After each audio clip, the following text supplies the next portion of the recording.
is the reaction to Kwasi Kwarteng's budget Project Fear. Now, since the mini-budget was announced, the government have been relentlessly criticised by the media. Newspaper headlines have declared the budget as a disaster, a failure, and it hasn't even been implemented properly yet. That is the point. The media have described Truss and her Chancellor's budget as a gamble. Well, to be fair, I mean, you know, nobody knows what the result is. You've got to throw the dice sometime, haven't you? Which, according to them, is destined to fail. Yes, it is a gamble, but what's to lose? We've pretty much that's all we got left, do you know what I mean? At least the government are distinguishing themselves from the previous government and are radical in trying to deal with the cost of living crisis. The media's headlines take me back to 2016 when Project Fear was rampant in trying to undermine the Leave campaign through scaremongering and overreactions in an attempt to dampen optimism and encouragement. So, is the media warning us about this mini-budget which could deepen and worsen the cost of living crisis? Or is it just reaction and Project Fear? Well, I'm joined by Shanker Singham, who is the CEO of the economics and trade consultancy Competere and a former trade advisor to both the UK and the US. Now, thank you so much for joining me. So I'm going to start with your thoughts on this then. Do you think that there is an overreaction to the budget? So I think what you have to do is sort of unpick all the different elements of the budget and look at each one and then look at it in its entirety. And the first thing to say is that this is the first step in a program of things that the government is going to be doing. And they're addressing the problem. They're addressing the issue, which is that the UK for a very long time, and you have to go back probably 30 years, has allowed a lot of distortions to take place in its market. It's allowed significant barriers, significant regulatory barriers, and that's led to costs going up.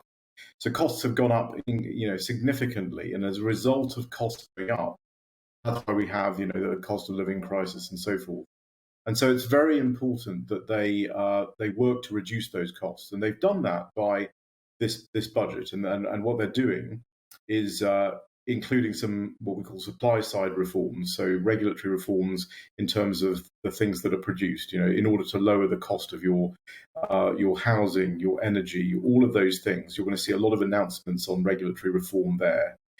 They've taken down the top rate of tax, the 45% rate. Now that's got a lot of attention, but the amount of money that is costing is about £2 billion. So it's not a huge amount of money that's costing.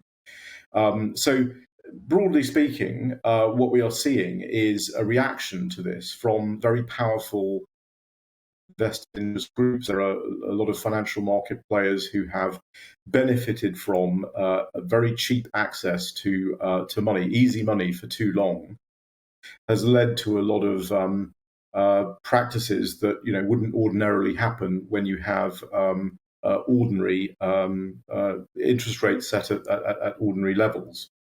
And so we've seen a lot of that reaction, and we can look forward to a lot more of that kind of reaction going forward. And I think it's very important that they hold the line and that they are robust and they continue to deliver these reforms, because if they deliver these reforms, you will see a reduction in the cost of living, and you will see economic activity stimulated, and you will see growth go up to levels that we haven't seen in the United Kingdom since well before the financial crisis.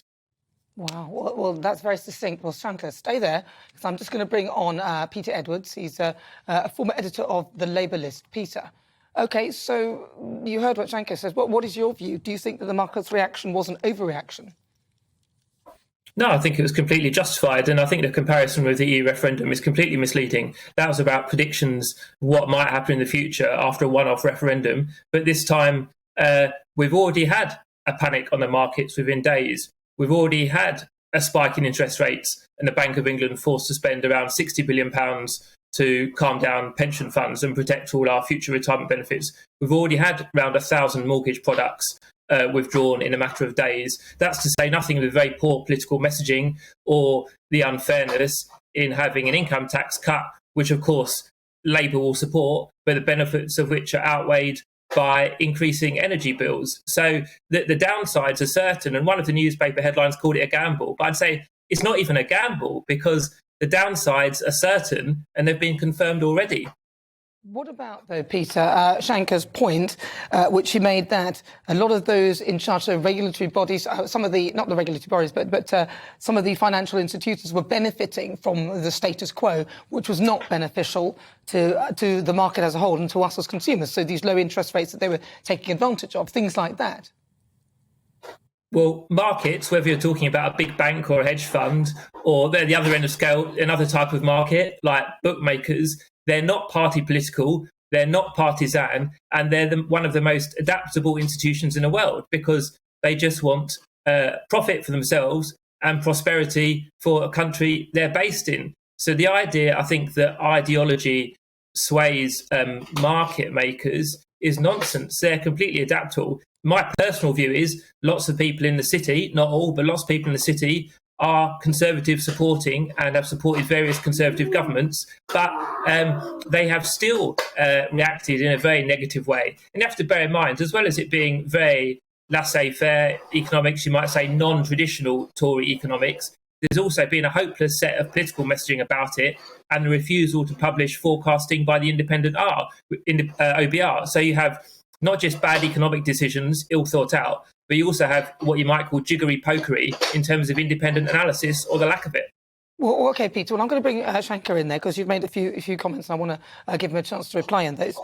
So Peter, Shanker, Peter was saying that basically comparing it to the referendum, the EU referendum, is misleading. I think the broader point here is, how do we actually measure the economic, the models that we use to measure the economic effects of what's actually happening here. So we've seen already the biggest giveaway, and thing that the market reacted mostly to, was the energy price freeze, which at one point looked like it was going to cost 160 billion. That projection is now down to 60 billion. And the issue is that it's very, very difficult to model these outcomes in a dynamic way. It's very hard to see what this is going to be. We've seen some models now suggesting that the government actually on the current path will go into a small surplus in 25, 26. So you see the wide variations in forecasting, and in terms of the how the financial players in the financial markets operate. I mean, if you look at the LDS market, the market of the products that caused all the problems in the mortgage market, about 10 years ago, that was a £40 billion market, because of very low interest rates that are artificially low. These are not the interest rates that the market would normally come to. They've been artificially suppressed as a result of printing of money and so forth. That market has gone from 40 billion to 1 billion in 10 years. So we are storing up potential significant problems, and people have become dependent on the massively distorted cost of money. The money has become, very easy, and when it becomes very easy, people do things that they wouldn't do when it's more difficult, when it's the interest rate is at a market level. And that's what I think we need to do now, is to reduce these distortions in our market. Your line is going down a little bit. When you do that, you'll... Shanker, your line is going down a little bit, so I'm going to get Peter to respond to that. Peter, can you respond to that? Though he's saying that actually interest rates and things were kept low in quite an unnatural state, and they would have had to come up at some point, and now is the time. What's your thoughts? Well, Shanker ended up sounding quite gloomy about the future under this government, so maybe perhaps a bit closer to my position than we'd appreciated. But it's absolutely right to say markets were, interest rates were at an historically low rate. When in another life, when I was a financial journalist, the former governor of the Bank of England, Mervyn King, called it the nice decade, non-inflationary, consistent expansion. Well, now we have the opposite. We have record inflation. That hurts me, you, and everyone watching, and we don't have expansion. Growth is bobbing just above or just below zero, depending when you measure it. So to go back to your question, the answer that it's not a gamble about the future from the quasi-Kwarteng budget. We are worse off already, and the rise for ordinary folk in personal allowance didn't happen. We get a penny off basic rate of income tax, but that is outweighed by increased mortgage costs every month and higher energy bills. So I'm sorry to sound like a broken record, but people are worse off. Don't worry, you don't sound like the broken record. You just sound like somebody who is representing your point of view, which is fine. But I want to say that something that Peter mentioned, Shanker, I'm going to give you the final word. He talked about the pensions and the support, the Bank of England, where they rescued the gilt market to the tune of 65 billion, but is that not sort of normal practice in a way? Isn't the Bank of England always supporting the gilt market, or is that quite unusual? Well, the Bank of England does intervene in markets from time to time for stability and fiscal reasons. So that's not, enormously unusual. But I think the major point is, yes, we have inflationary pressure, and the way to lower that inflationary pressure is to lower these distortions, get the costs down, and we'll see in the future is a series of announcements about lowering the cost of the key things that matter to people. I was going to say, Shanker, we're losing your line, sadly.